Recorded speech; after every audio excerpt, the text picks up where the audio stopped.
Now, to tell you this story properly, I got to give you a little bit of backstory. So I start work really early in the morning. Now, I can already hear what you're thinking. But Rob, you're so awesome and intelligent. You must be rich off YouTube by now.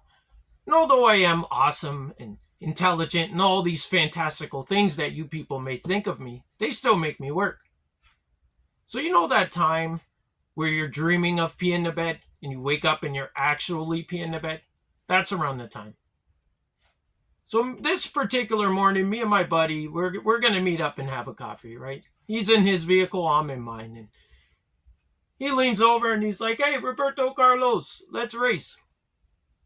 Now, driving the vehicle I drive, I have no business racing anybody other than the old man on the e-bike or the 12-year-old kid on the hoverboard, right? But it was too late. My brain was already processing the information. It already deduced the fact that there's no way I can lose a race to this guy because he's African. Like from Africa, African, right? And they're not exactly known for their driving prowess. Now, you might see them in the Walmart parking lot struggling to pull into one of those drive-in parking spots. But you have never been on the highway and had someone come up next to you and put the window down and be like, "Hey, American man, you are driving too slow." You've never had that happen, right? So I accepted the race. Light turns green, we take off, right? Well, I took off. He was still sitting back at the intersection, like checking his mirrors, got to make sure the way is clear, right?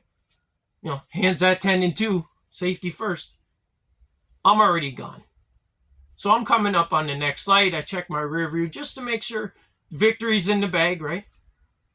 As my gaze comes back down, I realize there's something in the middle of my headlights.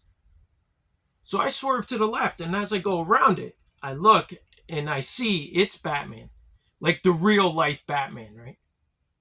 Now, I don't know if you people out there understand how the male brain functions, but we have an order of importance, right? Like number one is our mother. Our mother always takes the crown hands down. But in a close second is Batman. Like that's how much reverence we put on this man's name. That's how much weight this man has to carry, right? Number three would be our grandmothers, right? Number four would be Pop-Tarts. There's nothing bad you could say about a Pop-Tart. Number five would be our fathers, right? Now, number one and number three are interchangeable, depending on if we've been to the penitentiary or not. So seeing as I just seen Batman, I already know I'm doubling back, right? So I hit the U-turn. I'm going back to see Batman, right?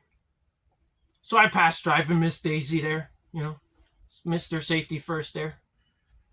And I see Batman. I see the ears perking up, right? The cape, full length, comes down mid-calf. Beautiful cape, blowing in the wind, right? It's like a finely tailored suit. Just fantastic.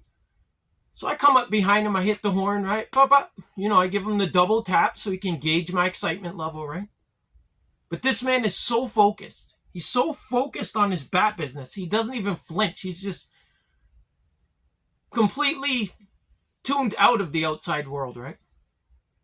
Now, this is where people stop me and they say, "Rob, what was Batman doing while I was wetting the bed? What was he doing that early in the morning, right?